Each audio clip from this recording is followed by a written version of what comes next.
All right, today is Sunday, December 19th, and this will be a different video because we will stick to the charts. And I have almost 100 charts to review in this video. Tell me again, which YouTuber does 100 charts for you? All I ask is press the like button, share, and subscribe. That's all there is. But we start with the breaking news that we got today.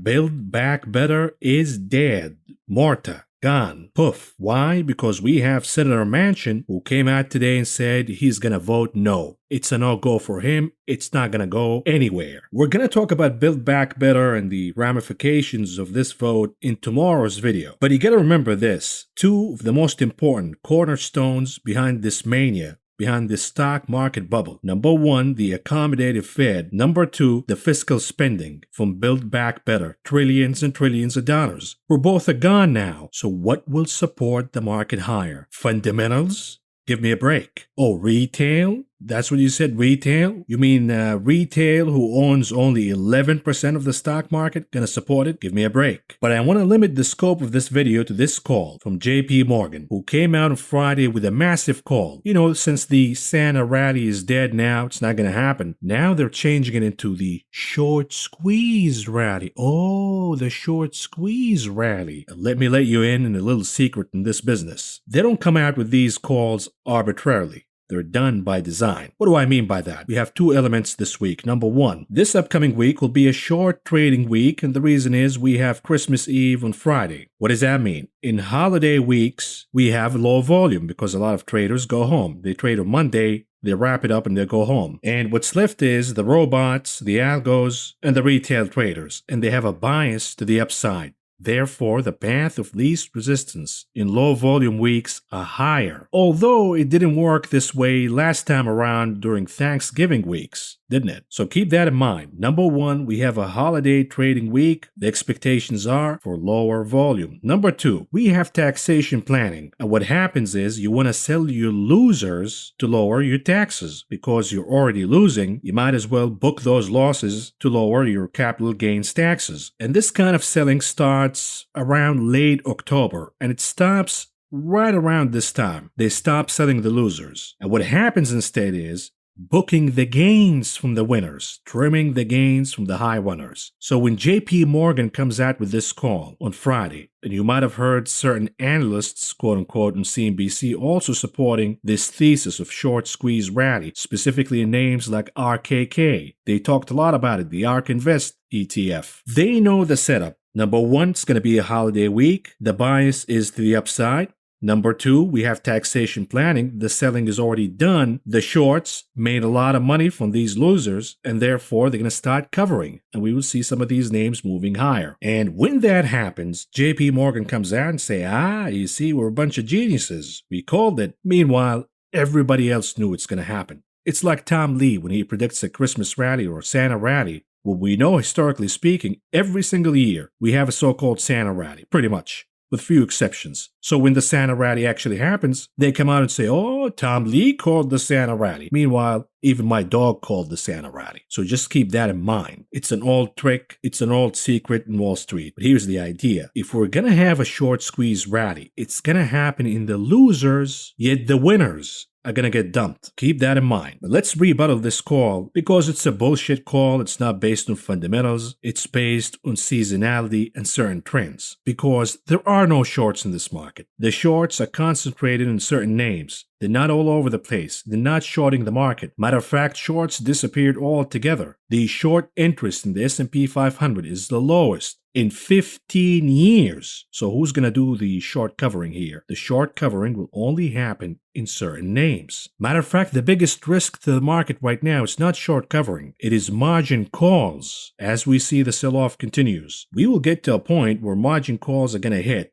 And when that happens, you will see the market flushing down like you have never seen before. Specifically, the mega caps, the Teslas, the ETFs, going to go down big because these are the ATMs of the market where the cash comes from in the case of a margin call. And we've already seen this happening in Russia. In the Russian market, names flushed down severely due to margin calls. Now, we had a taste of that here in the US market during Thanksgiving. We will probably have a lot more of that, the margin calls. Now that the Fed is not accommodative, and on top of that, Build Back Better is dead, what is there to support the market? More selling will trigger more margin calls, and this is the real risk for the market, not the short squeeze rally, you geniuses. But let's entertain this idea of a short squeeze rally. If it happens, it's going to happen in the losers. And therefore, I'm dividing this video into number one, we're going to go over the losers, the names that are beaten down severely, and they are the candidates for this short squeeze. Then we're going to look at the winners, the high runners. Those are the candidates for the sell-off, the liquidation, the profit taking, because next year we're going to have higher taxes. And then we will look at strong charts, charts that have been overperforming regardless of what's going on in the overall market. And then we're going to go over weaker charts, charts that have been weak for a while, regardless of what's going on in the market. And then lastly, we're going to go over the usual charts that we cover in this program and wrap it up.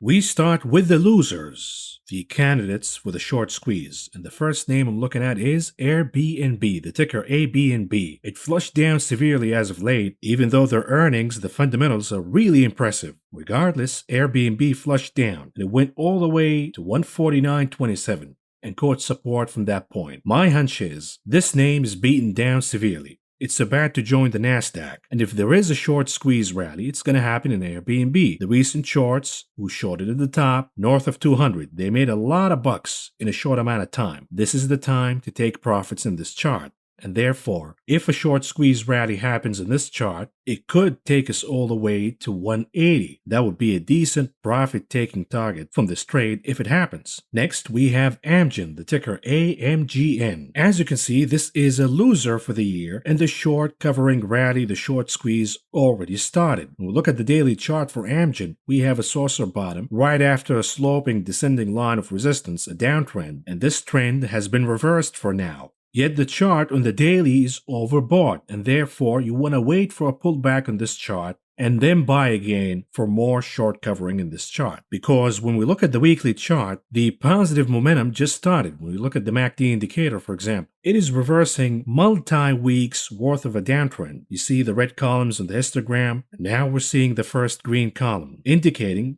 that the bearishness is perhaps reversing in this chart, and now it is becoming bullish. But you gotta wait for a pullback because the dailies are overbought. And here it is, ARKK. This is for ARK Invest for Tesla Witch, Cathy Wood. When we look at the weekly, a lot of pain. This is a loser for the year, and I am short the name. I have been short since January, and the name has been going down, and in all likelihood, this fund will blow up, no doubt about it. But when we look at the daily charts here, you have a downtrend that started late November, a steep sell-off. The taxation planning, shorting, yada, yada, yada. What is going on right now? The downtrend, the steep sell-off is stalling. It is hitting the brakes. And we're seeing what it appears to be a double bottom, meaning that ARK Invest could catch a short squeeze rally, a short covering rally. And therefore, even though I'm short, I bought some calls in case we have a pop here in ARKK. Next, we have Alibaba. And just a reminder here, last year I tweeted this. Jack Ma knew the risk of pissing off the Godfather. He took it anyways. Alibaba will probably end up being broken down. I highly recommend against buying the dip here. And indeed, this was the right call because Alibaba flushed down severely since then. It did not recover. A lot of investors bought the dip and they caught a falling knife, and the knife continues to fall and fall and fall. However, perhaps there is a glimpse of hope here because when we switch to the daily chart, I gave you the number 129. If 129 is solid for support, then I'm interested in buying Alibaba.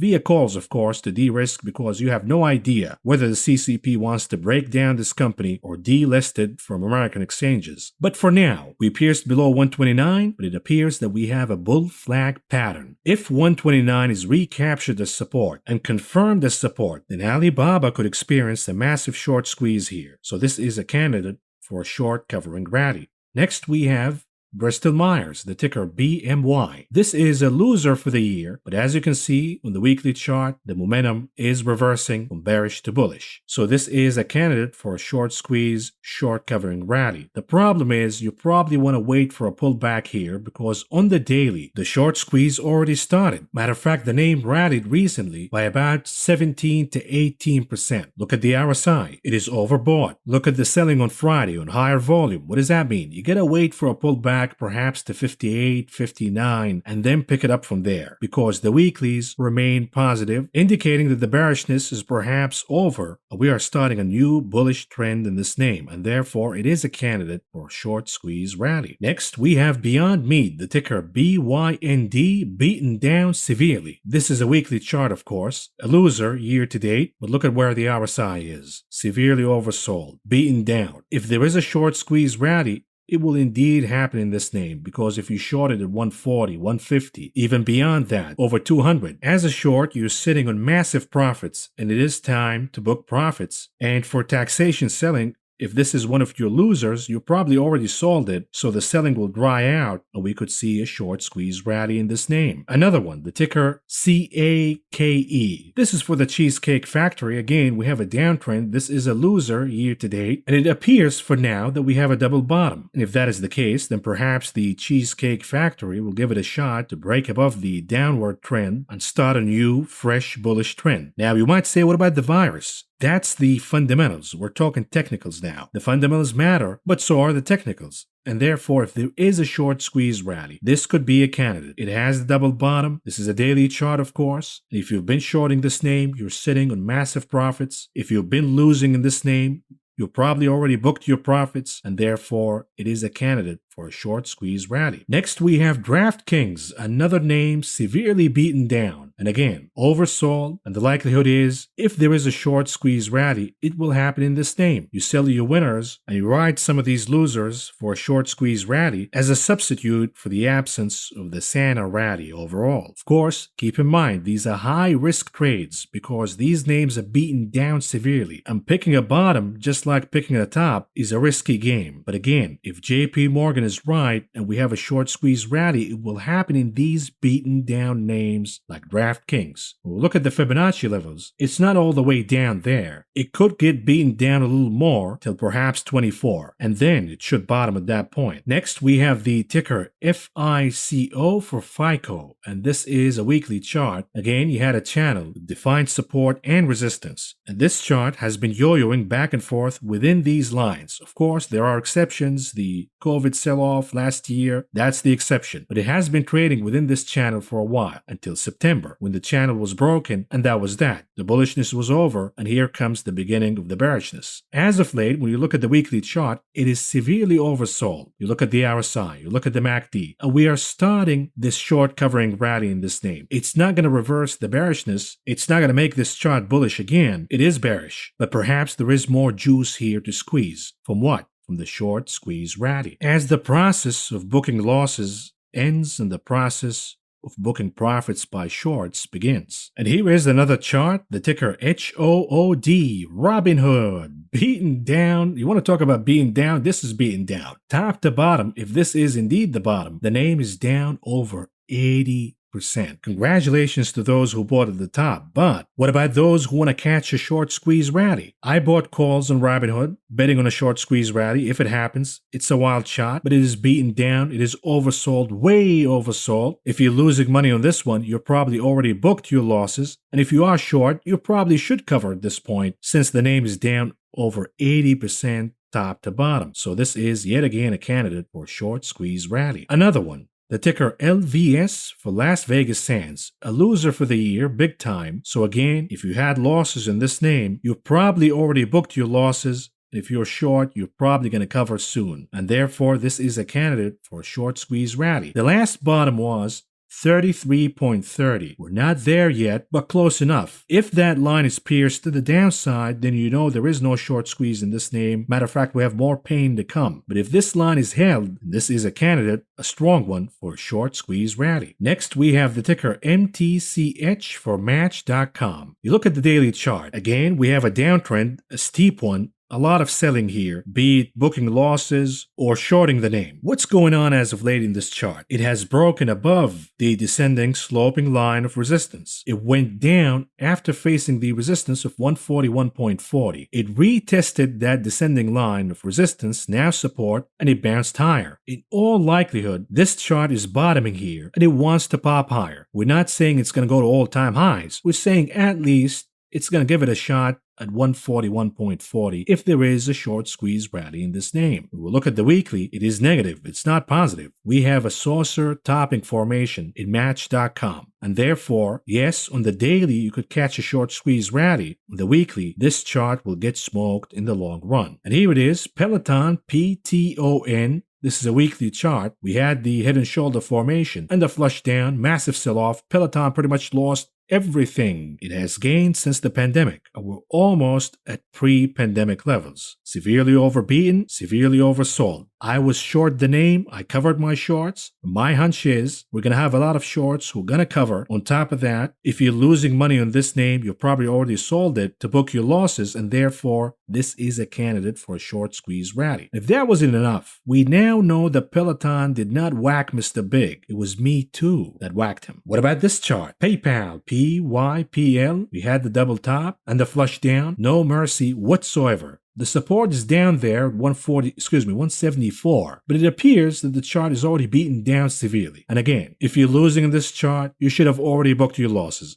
If you shorted this chart, this is not a Peloton. This is a real business. You're not going to short it forever. And you are up big. The name is down almost 50% from the top, and therefore it is a candidate for a short squeeze rally. Here's another one. Square, Block. This is a weekly chart, of course. We have the saucer topping formation, so the weeklies are not good. We have more pain to come in this chart, but it is oversold for now. It is catching the Fibonacci support around 161.5. And if there is a short squeeze, it could happen in block, taking it a little higher, perhaps to 190, even 200, before resuming the sell-off once again. Here's another chart for the ticker STKL for OKTA. I happen to own this name. I bought it last year around this time, and I was up big, but the greed was too good. I did not book my profits at that time. And look at what happened. I lost everything in this one. And therefore, it happens to be one of the few names in my portfolio that are losing money this year. Guess what? I already booked my losses to reduce my tax bill in this one. Likewise, if you're shorting the name, it went down from almost 16 all the way trading at around 6 right now, down $10. In all likelihood, this name is going to pop higher on a short squeeze rally. Now, pay attention to this. We covered the chart of oat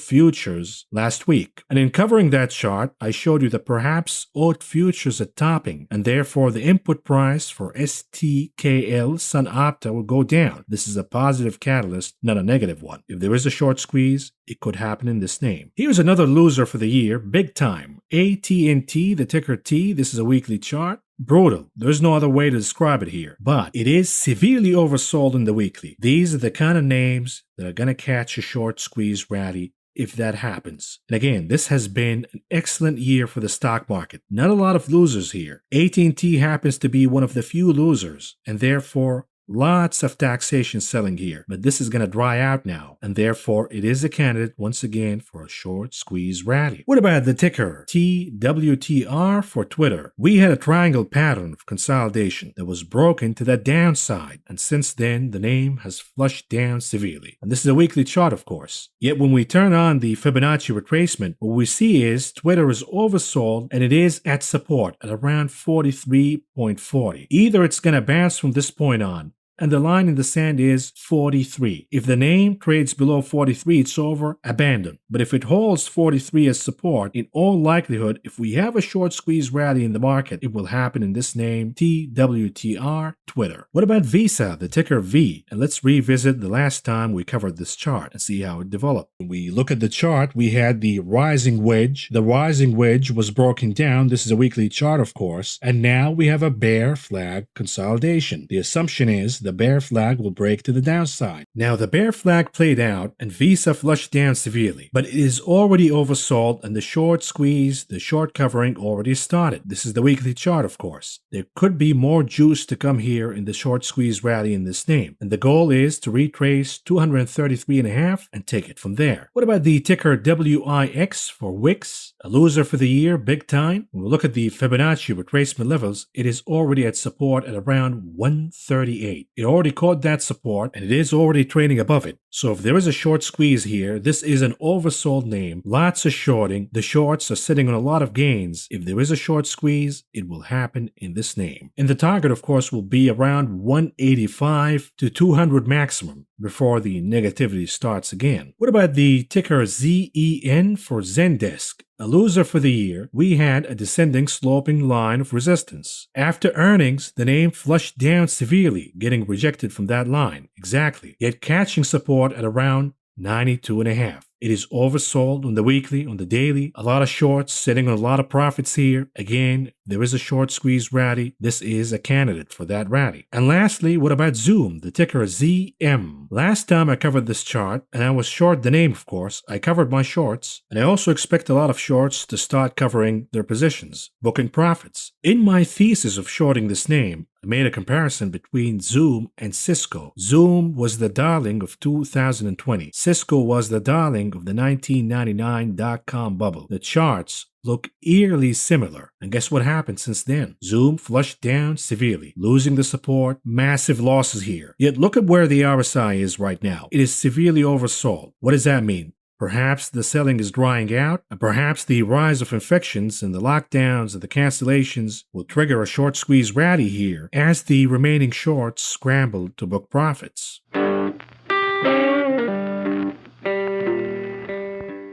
Now we're moving on to the winners, the candidates for profit taking. We start with a chart of Adobe, ADBE. We had a consolidation range since last year, going back and forth, which you and I know it is a process of gathering energy. This energy will be released one way or the other. In the case of Adobe, this energy was released to the upside, a massive pop higher, forming a channel with defined highs and defined lows, support and resistance. And guess what? Last week, that support was broken big time. This is not a good sign. Look at the volume. The sell-off happened on higher than average volume, and we have a negative divergence on the RSI and the MACD. What does that mean? In all likelihood, Adobe will fall back to the consolidation range it originally broke out from. Next, we have AMD, and let's revisit the previous coverage of this chart in this program. But from a technical setup, the consolidation within range is a process of building up energy, and this energy will be released, shall we say, violently so, one way or the other. Playing the odds here, you look at the MACD indicator, you look at the RSI indicator, all turning the corner and trending positive once again. In addition, if this stock wanted to go down, it had about a year or so to do so.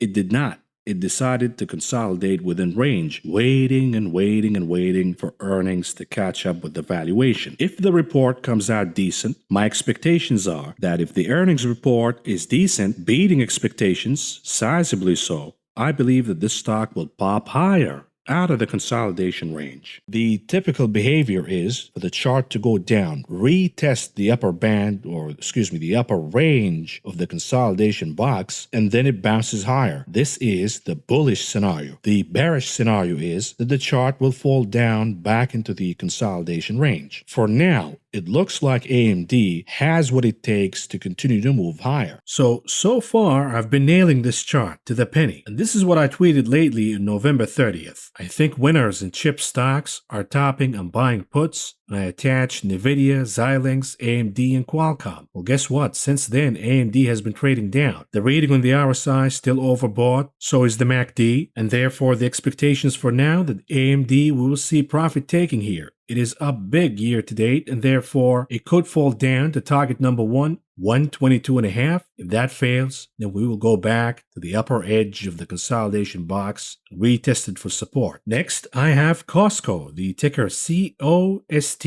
Clearly a winner for the year, excellent company, excellent fundamentals, but the chart is overbought, on the MACD, on the RSI. This is a weekly chart, of course. The psychology says if you're up big on Costco year to date, you're gonna book profits here. This is one of the high runners that should be trimmed at this point because the market is becoming really risky. So the profit taking will happen from names like Costco. And of course, if it goes down, the target will be going back all the way to around 450, which is a steep sell-off. But again, this is a high runner. And when somebody hits the sell button, initiating that sell-off, all of a sudden everybody remembers that they're up big on this name year to date and they have to book profits and they scramble to book profits. What do you know? The sell-off gets exacerbated and we go down to 450. Here's a weekly chart for a clear winner year to date. DDOG, the ticker DDOG. We have the support at around 153. For now, the name is overbought from MACD and RSI perspective. What does that mean? If there is profit taking, this is a high risk name, meaning now that the Fed is tightening, moving away from the high risk, high growth, and momentum names. And therefore, this is a candidate for a lot of profit taking. Watch out for the support of 153. If it is broken, a lot of selling will incur. Unlike other software names that are severely beaten or oversold that could, keyword could, catch a short covering rally, this name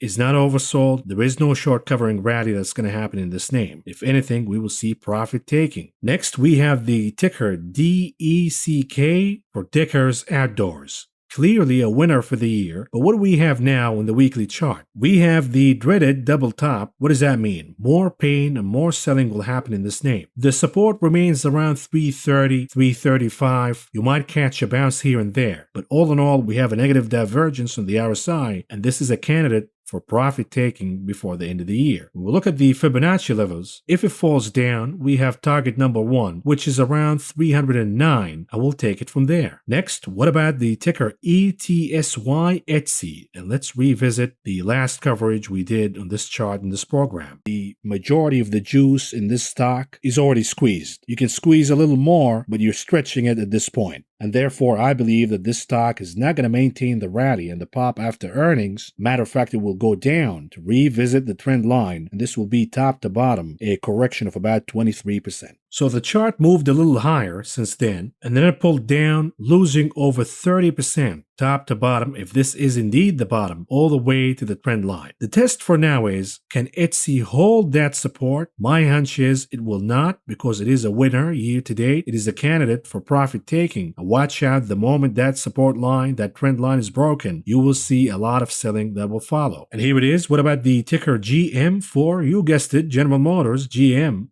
A clear winner year to date. However, the problem is we have a double top formation and we have the support line in Y. If that support is broken, we're going to look at 46.7. If that is broken, we go down to 41. If that is broken, back to around 33. But that's a long way from now. In all likelihood, we will go down to 46, 47 and catch support from that point. GM is a winner year to date. Although it has been underperforming Ford, it hasn't been easy. When we look at portfolio rebalancing, for example, managers will look at GM as an underperformer, Ford as an overperformer, and perhaps switch from GM to Ford or other manufacturer. This is a candidate for profit taking once again. The chart doesn't look good at this point. Here's another winner. Big time, Google, the ticker GOOGL, a massive rally higher. If you want to hit the ATM for some cash, you're going to hit Google because you're up big year to date. We had the accumulation phase and now we are at the distribution phase. And then comes the flush down and the line in the sand will be 2,522. If that is broken, you will see a massive tsunami of selling. For now, we have a negative divergence of the RSI and the MACD. What does that mean? If there is a sell-off, investors need to raise some cash, this will be one of the biggest ETMs to hit, and therefore we fade these kind of winners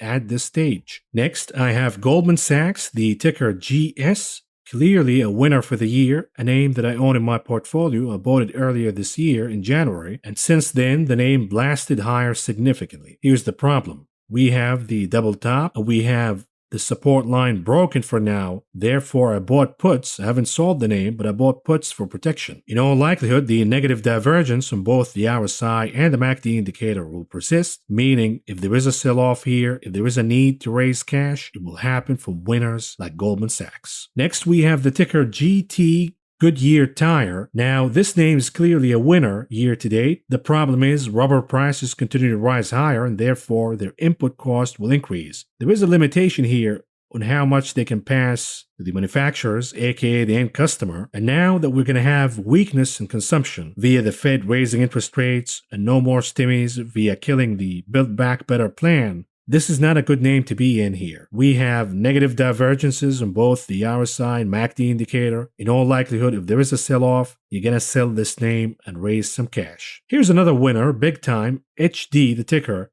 for Home Depot, and this is a weekly chart. Look at where the RSI and the MACD indicators are trading. We have highly overbought conditions here. We have a strong reversal candle here on higher volume, erasing multi-weeks worth of gains. In all likelihood, the Fibonacci retracement levels will play, and we will see Home Depot going down to target number 1, which is around 355. If that fails, we go down in all likelihood in or around 320. That will be supportive, at least for now. But again, these are the kind of winners that if you want to book profits, if you want to raise cash, they will be used as an ATM for that. What about the IGV, the software ETF? We had a trading channel, defined peaks, defined valleys, defined support, defined resistance. That channel was broken down. What does that mean? The weekly chart is negative. You can see bounces here and there, but look at the volume on the downside, big time. And the selling just started. They're dumping these high multiple, high growth names because the Fed is turning hawkish. If there is a sell-off in the market, this will be a name that will be treated as an ATM to book profits from. And my hunch is you will see a reading of 330 on the IGV sooner or later. That will be a good support to bounce from. Next, I have the ticker LIV for Live Nation. Clearly a winner year to date and has been a winner since last year. Obviously, we have the fundamental problem of cancellation of concerts and events, yada, yada, yada. Yet the technicals are not good either. They're not supportive. You see, we have a trend line. Every time the name has a divergence from the trend line, it goes down to revisit that line, catching support. This time around, the peak of this divergence happens to be around 50%, and in all likelihood we will go down to revisit that trend line sooner or later. Look at where the RSI is trading. This is a weekly chart. Look at where the MACD is. It's about to cross to the downside. This is a faded, take your profit kind of chart. Next we have MGM, and let's revisit what I said about MGM a few weeks ago and see how the chart developed from then. The stock right now is trading in a wedge channel, also known as a rising wedge, which is a bearish formation, by the way. This is a weekly chart. My hunch is MGM is overblown right now. It's overvalued. It's not going to live up to the valuation because you're going to see the casino revenue slowing down in the fourth quarter. You're also going to see the occupancy rate and the average daily price for rooms also dropping down. So this is a faded, sell it kind of chart. It's a take your profits and move somewhere else kind of chart. And here it is. The rising wedge broke to the downside. MGM, a clear winner for the year. It remains a resilient name. The problem is, add the fundamentals of the lockdowns and the restrictions. On top of that, now we have a weaker chart that broken the wedge pattern, and it is looking for 34.25 as support. Again, a winner year to date. If you want to hit the ATM, raise cash, why not hit MGM and press the sell button? It is a candidate to fade. Next, we have the ticker MRVL for MRVL. Clearly a winner year to date, and last time I covered this chart, I covered the hourly chart indicating that we have a head and shoulder formation. So let's visit the hourly chart and see what's going on here. Since the head and shoulder, we went down to close the gap at around 85.47, caught support from that point, a pop higher, yet a rejection around 89.5, closer to 90. This is a bad signal indicating that we have more pain to come for MRVL. The next support we have is 80.5, and if that fails, then look out. Watch out, we have to go down all the way to close the gap. Here's a chart for Morgan Stanley, the ticker MS. Again, we can debate whether rates are going to go higher or lower, whether that's going to be good for Morgan Stanley or not. Obviously, the folks over at Morgan Stanley prefer higher rates. But look at what the stock has done at lower rates. It rallied significantly higher. We had the accumulation phase. Now we're at the distribution phase. And next thing you know, the chart will flush down. We will see profit taking this chart sooner or later. It is a candidate to fade. What about Microsoft? What's going on here? One of the large caps, clearly a winner year to date. I used to own the name, no longer. Look at where the MACD, the RSI trading, overbought. We have negative divergences forming here. The selling on Friday last week was on higher volume, and therefore my expectations are Microsoft will flush down to retest the upper line of the channel that has been trading in since last year, and we'll take it from there. What about NVIDIA, NVDA? Obviously a clear winner year to date. This is a daily chart, not looking good. We pierced below 304.18, which was a gap. That gap was closed. The chart reversed right away, popping higher and then losing that momentum once again. Right there and then, that was the confirmation that we have weakness in this chart. The selling is happening on larger volume. We have negative divergences here, but we have a lot of gaps to fill on the downside. When we look at the weekly chart, we have the saucer topping formation. The selling is obviously happening on way larger volume. We have the negative divergences on both the MACD, the RSI, on the weekly, and in all likelihood, this chart will flush down. You will see a reading of the support of around 207 in this chart sooner or later. Next, we have Pfizer, the ticker PFE. This is a clear winner year to date for obvious reasons, and this is a weekly chart that you're looking at right now. A massive rally in Pfizer. The problem is, look at what happened last time we had the same reading on the RSI. The name went down to revisit the trend line. We have a massive divergence from that trend line. What does that mean? Sooner or later, we're going to pull down and revisit that trend line. It could take weeks till that happens. It's not going to happen in one shot, but the message here is this is a candidate to fade, even though it has clear and obvious tailwinds. Because when we look at the daily chart, look at what's going on here. Overbought in the RSI, overbought in the MACD. We had a reversal candle on Friday on higher volume, and this is yet another supporting element of the weekly chart that Pfizer is perhaps topping here. What about the ticker PG, Procter & Gamble? We have problems with this name, fundamentals. They're recalling certain chemicals, certain shampoos and lotions or whatever for cancer-causing chemicals. But the technicals are not good either. We have a clear divergence from the trend line. This is a weekly chart. Sooner or later, you're going to go down to revisit that line. Look at where the RSI is trading. This is a candidate to take profits from. And if it goes down all the way to the trend line, that will be a correction top to bottom of about 10%. When we look at the daily chart for Procter & Gamble, the ticker PG, it offers yet another supportive element of the discussion we just had on the weekly chart. Look at the MACD indicator. You look at the RSI, way overbought. We had a clear reversal candle on Friday. Look at the volume. Massive selling here. You cannot fight this one. If this is not a reversal, then I don't know what it is. Next, we have Starbucks, a weekly chart, SBUX. Clear winner year to date, a candidate for profit taking. We have a head and shoulder formation. We have a massive gap down there. In all likelihood, sooner or later, that gap will be filled. This is a name to fade. Then we have the ticker SHOP for Shopify. It had a massive divergence from the trend line, and now it is correcting that divergence by revisiting the trend line. We have yet another 7 or 6% more before we get to the trend line. This is a weekly chart, of course. If that line is broken, then you will see a lot more selling in this name. This is yet again a candidate to fade. It's a winner for the year. It's a high multiple name. It's not the kind of name you want to be in when the Fed is tightening. And therefore, yet again, this is a faded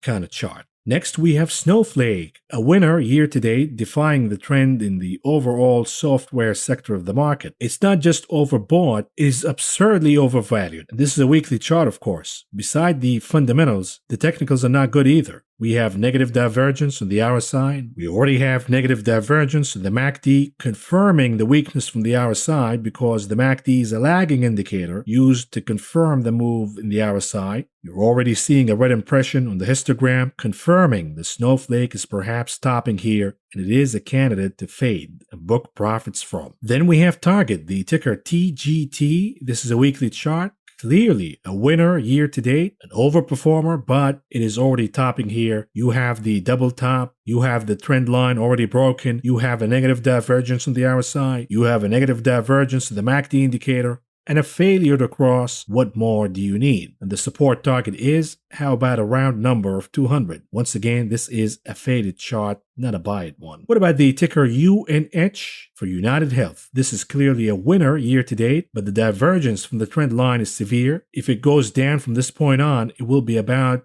22% correction to the trend line. It is a good name to own. The problem is not right now. The timing is bad. I say it's a good name to own because healthcare or health insurance costs are rising higher with no stop in sight whatsoever. The problem is the technicals are not supportive here. We're getting overbought in both the RSI and the MACD. We need to go down to the trend line and take it from there. And this, by the way, will be a steep correction, no doubt about it. When we look at the daily chart, it supports that outlook on the weekly chart. You're overbought in the RSI. Every time we had this reading on the RSI, we saw a pullback. The MACD is curling down from a highly elevated level. We have a gap at around 400. All of that will be closed, and therefore this is a faded chart, not a buy it one. Next, we have the ticker USB for US Bank. This is a name that I own in my portfolio. It is a regional bank, a representative of the regional banks, highly sensitive to interest rates. The problem is all of these charts are not looking good here. We have a double top. The line in the sand is around 55. If that support is broken, watch out. We're going to see a lot of pain here, lots of selling. And therefore, I bought puts to protect my shares. I'm not selling yet, but if that support is broken, I might sell, and therefore this is a faded chart, not a buy it one, at least for now. Similarly, we have the ticker WFC for Wells Fargo. This is a faded name, clearly a winner year to date. Still a weak bank, but it is a winner. We have a trend line. In all likelihood, that trend line will be broken to the downside, and we will see lots of selling here. We have negative divergences on both the RSI and the MACD. Again, faded. Use it as an ATM to raise cash. Another one, the ticker WM, a name that I own in my portfolio, Waste Management. Clearly a winner year to date, and who said there is no money in garbage?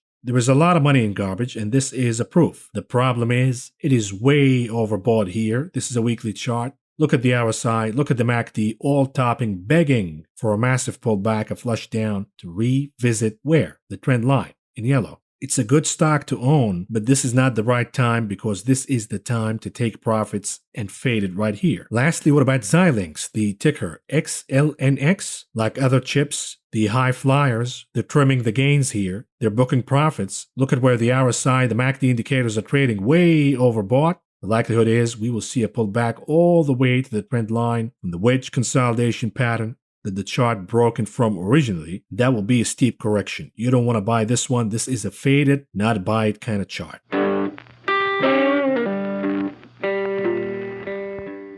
Now, let's take a look at charts that are strong, regardless of the taxation selling, regardless of the seasonality. They are good charts. The technicals remain supportive in these charts. Chart number 1, the ticker AA for Alcoa, another name that I own. It has been an excellent name. Aluminum is the everything metal. We could have a slowdown in China. We can have a slowdown here, a slowdown there. But the bottom line is the demand for aluminum remains sky high. The chart has a clear trading pattern, a clear support line. It is facing the resistance of 57.5. It failed to break above that level once. Now it wants to give it another shot at 57.5. And look at the volume, higher than average on the buying side. They were buying Alcoa, and therefore let's see how the chart reacts at 57.5. If it breaks above, then we have a confirmation of this bullish outlook. On the other hand, if it fails again at 57.5, then we have the double top, the dreaded formation, watch out, abandon, get out. Here's another resilient, strong chart,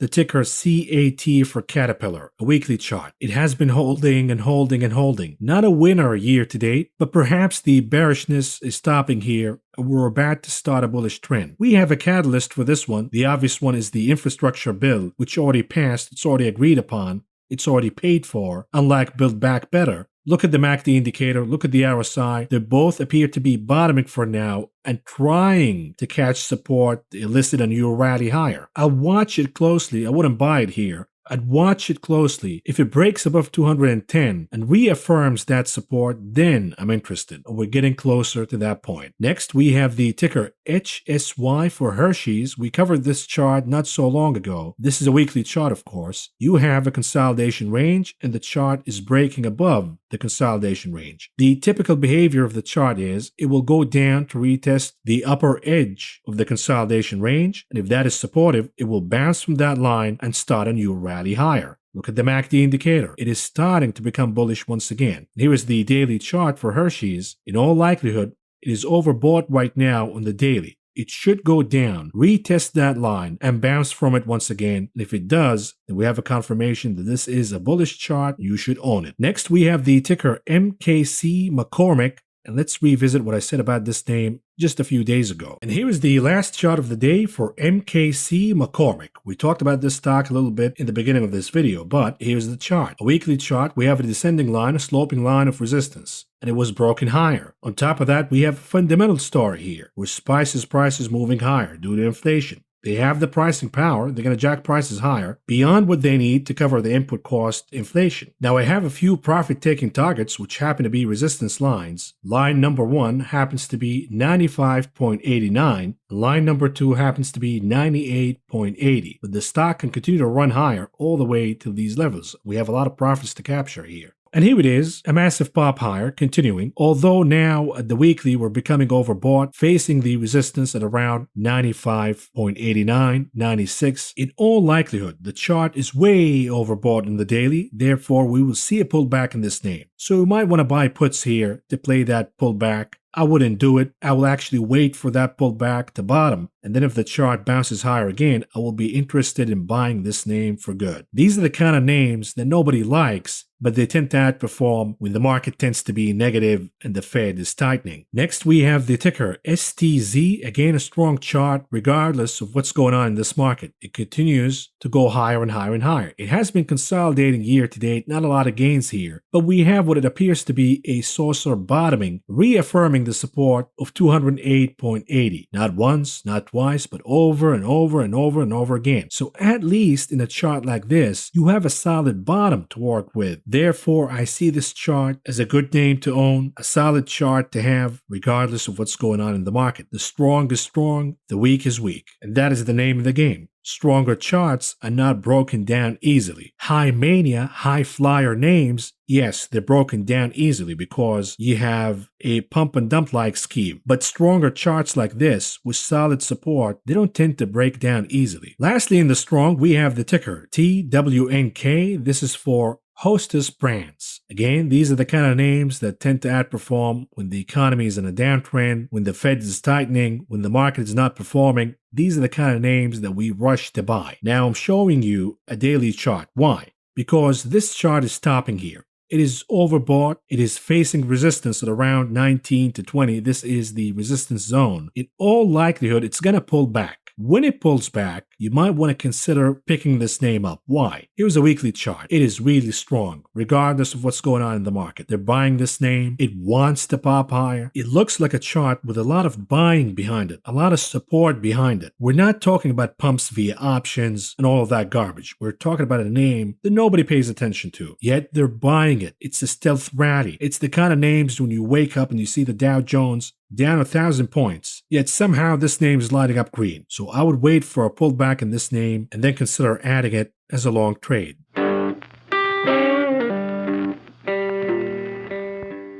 Now let's talk about the week. We're not talking about weekly charts. We're talking about week charts. Regardless of what's going on in the market, the ups, the downs, the rotations, these charts remain weak regardless. Ticker number 1, AAL, American Airlines. Look at the supporting trend line. It's not going to hold here. This is a weekly chart, of course. It is just a matter of time before we see the support line broken. We will see more pain for these airliners. Yes, we have a lot of shorting here, but I doubt that we will see a short covering rally in a name like this. If anything, they're going to abandon it. The technicals are not good. It's not really oversold here. And on top of that, we have the fundamentals, the virus, the infections all over the place. In all likelihood, we will see cancellations and less flying, not supportive here. Add to that jet fuel costs. Add to that the Fed raising interest rates. These are zombie companies, highly indebted, nothing supportive. The American Airlines here. It's just a matter of time before the support line is broken. Week chart number 2, we have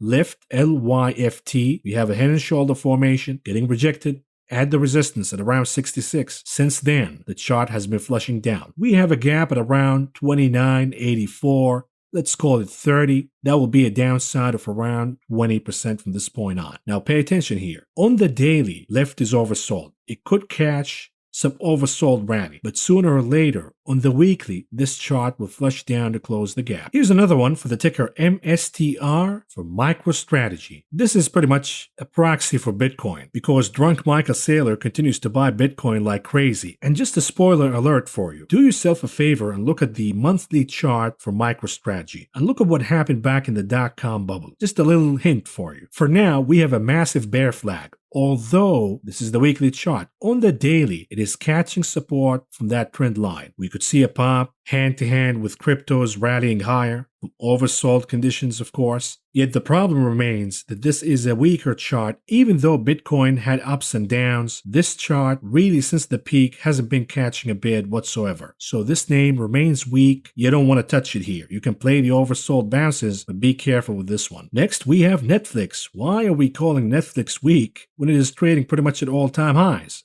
The reason is, when you look at the weekly chart, perhaps we're seeing a false breakout. We have a consolidation range. We had a breakout. Now this breakout is fading away. We have negative divergences on both the RSI and the MACD. We have a confirmation of the bearishness on the MACD. What does that mean? Sooner or later, the chart will fall back into the consolidation range. And this is not a good outlook because when you have a false breakout to the upside, in all likelihood, the consolidation is a process of gathering of energy. If you're not going to break to the upside, you will break to the downside. So be careful with Netflix here. I understand we have the lockdowns again, and that could be a positive catalyst, a tailwind for Netflix. My line in the sand is do not fall back into the consolidation range. So long as the chart is trading above the consolidation range, then we're good to go. Next, we have OKTA, weekly chart for the ticker OKTA. We had a triangle pattern, a wedge pattern, whatever you call it, doesn't matter to me. It is a process of gathering of energy. That energy will be released one way or the other. For now, it appears that the energy is being released to the downside. Do you really want to buy this chart right now? The answer is no. This is the weak, not the strong. And lastly, in the week, we have RCL, Royal Caribbean, and this is a representative of the cruise industry. Look at the trend line. It was already broken to the downside. It tried to retest the trend line and climb it back. That was rejected right away. And now we're eyeing the support line of around 56.30. Now, what happens if that line is broken? On top of that, just like we discussed with airlines, these are zombie companies not supportive by either the technicals or the fundamentals. Therefore, stay away. Toxic garbage.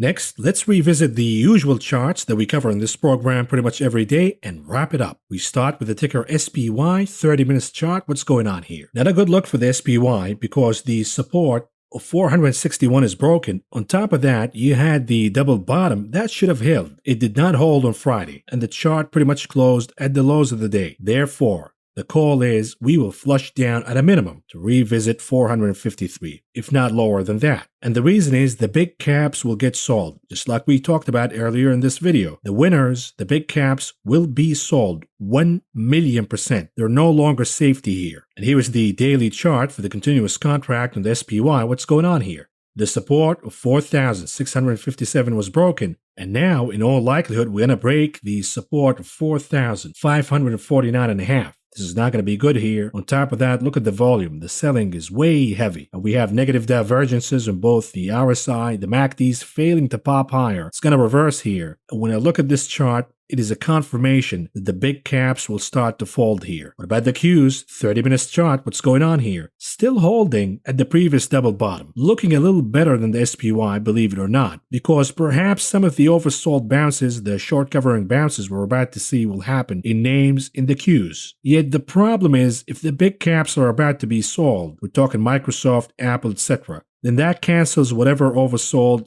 / short covering bounces we're going to have, and the Qs will flush down. Where is the next support for the Qs? The answer is 379. Here's a daily chart for the continuous contract for the Qs. Unlike the SPY, this chart never really recovered from a momentum indicator perspective. We still have negative divergences both in the RSI, the MACD. The momentum, matter of fact, is accelerating to the downside right now. The selling is happening in higher volume. We're looking at the support zone. If that doesn't hold, then we're going back to 15,000. My original call, and then I'll be interested in buying the dip in the Qs. I will of course reassess when that happens, not if, when. And here's that 30 minutes chart for the Russell 2000, the IWM. What's going on here? Believe it or not, the Russell 2000 rallied higher, overperforming the Nasdaq and the SPY on Friday. There was a lot of talk about the virus, the lockdowns, the infections, yada, yada, yada. But guess what? The travel names, the airliners were actually rallying on Friday. I don't believe that the virus is in control on the general market overall. I believe that the Fed, the fundamentals, and the technicals are guiding us here. But when it comes to the Russell 2000 specifically, because it is heavy with the reopening names, the names highly sensitive to lockdowns, and the negative news when it comes to the virus. Therefore, the virus has an impact on the IWM. What is the news over the weekend? Positive or negative when it comes to the thing? The answer is negative. What does that mean? Whatever pop we got in the IWM on Friday, in all likelihood, that's going to reverse. And we're looking at the support of 213. If that doesn't work out, then we have 208, and we'll take it from there. Next, we have the Dixie. Tricky Dixie, what's going on here? Still holding on the support of 96. Matter of fact, popping higher on Friday because the sell-off is intensifying. Raising cash is good for the dollar. On top of that, we have foreign currencies weakening, be it the lira, be it European currencies. We almost lost the support of 96 on the dollar because the sterling moved higher after the Bank of England raised rates. The problem is the infections are more severe over the European Union. I shouldn't say the infections, by the way. I should say the government reaction. The lockdowns are harsher over there, and this is impacting these currencies negatively and therefore pushing the dollar higher. It is really hard to call this chart, and the reason is absent of a breakout above 97 or below 96, we don't have a guideline, a clear guideline of what the Dixie wants to do. And therefore, you cannot really trade it one way or the other via commodities because we're not sure where the dollar is going to end up being. In the meantime, the chart of gold is looking a lot better than before. Yes, we have the pen reversal on Friday, the shooting star, if you want to call it that. But look at where the MACD indicator is. Look at where the RSI is. If there is a rush to real safety, then gold will shine again. The problem is gold has an enemy in what? In the dollar. We're pretty much sure right now that enemy number 2, the yield on the 10-year, is going to flush down. Be it the lack of growth from the rise of infections again, or be it the lack of growth from the Fed tightening. But enemy number 1, the dollar, is still holding. If the dollar flushes down, then gold will shine big time. And therefore, I remain positive on gold at this point. Here's the chart on the 10-year yield, a daily chart. The debate continues, and the reason is the chart closed the week catching the support of 1.37%. The momentum indicators are supportive. The fundamentals are supportive. The Fed is about to raise interest rates. The problem is the outlook for growth and the fit that bond investors are throwing is not over yet. And therefore, we could see that support broken again. What about the TLT, a weekly chart? What's going on here? Once again, the debate remains alive. Which way is it going to be? Bond prices higher or bond yields higher? Will the yield curve steepen? Will it flatten? Will it even inverse? The debate goes on, and the reason is the TLT closed just above 149. No conclusion or resolution whatsoever here. But for now, what we've been seeing so far, the action is supportive of the TLT going higher and the 10-year yield going down. Moving on to the VIX 4-hour chart. What's going on here? Again, trading in positive territory. Look at the MACD. This is our indicator in this channel, of course. We see green impressions on the histogram. The MACD is about to cross the positive territory, further strengthening the VIX. The chart closed above 20. The most important number here. This is a major win for bears. My hunch is we will see another massive pop in the VIX about to come. What about the chart of Apple? Daily chart. What's going on here? Not a good looking chart. Look at the MACD, the RSI. The RSI is already top. The MACD is curling down, crossing, creating red impressions of the histogram. This is a confirmation. The chart has topped already, and we're about to see a pullback, perhaps a severe one. And the reason is Apple is the ATM of the market. If there are margin calls, if there is general selling and raising cash, this is the largest ATM in the market. And we're looking at 165.32. This is the gap. Target number 1. Target number 2 will be going back the trading channel that the chart has been trading in since last year.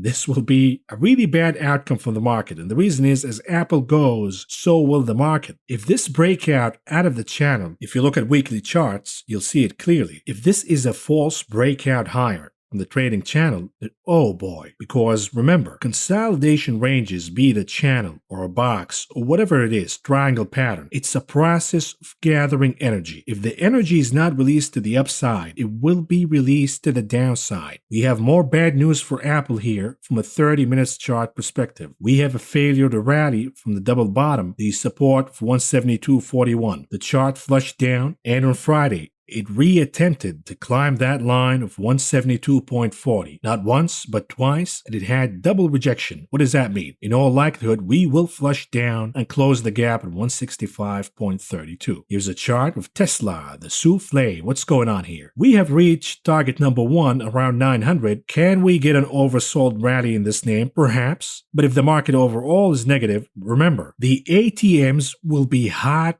The ATMs are the big caps, Microsoft, Apple, Tesla. They're going to continue to sell these names to cover for margin calls and to raise cash. So perhaps we will go to target number 2, which is the trend line, and then that will be a safer place to bounce from. Moving on to tulips, BTC, what's going on here? We still have the saucer bottom, but it's starting to look risky here. I don't want to see a meltdown. I want to see the saucer bottom holding. For that saucer bottom to hold, you need to start trending higher. When we look at the MACD, when we look at the RSI, the momentum indicators, they are closer to bottoming. So we could see the market weakening. On the other hand, crypto's rallying. It happened before, so I would not be surprised to see Bitcoin outperforming the stock market this week. The problem is, if we have an overall risk-off mode, then Bitcoin will not survive it either. Lastly, what about AMC, APES? What's going on here? A massive squeeze higher on Friday. The reason is Spider-Man. All of a sudden, the apes care about the fundamentals. But they did the deed here. They did the job of buying a lot of calls, buying a lot of stock, and recapturing 26 for support. The problem is, look at the chart. This is a 1-hour chart. We are now overbought on the hourly chart. In all likelihood, the chart will flush down again to retest 26 for support. You could have bad news. Oh, Spider-Man, we thought it's going to be a hit, but over the weekend, the tickets slowed down, yada, yada, yada. Therefore, I say to the apes, any pop here at AMC or GameStop is an opportunity to get out at a better price. That's all there is. And with that, folks, we're done here. I have done it. Covered almost 100 charts for you. The marathon of charts is over. I'm way beaten up here.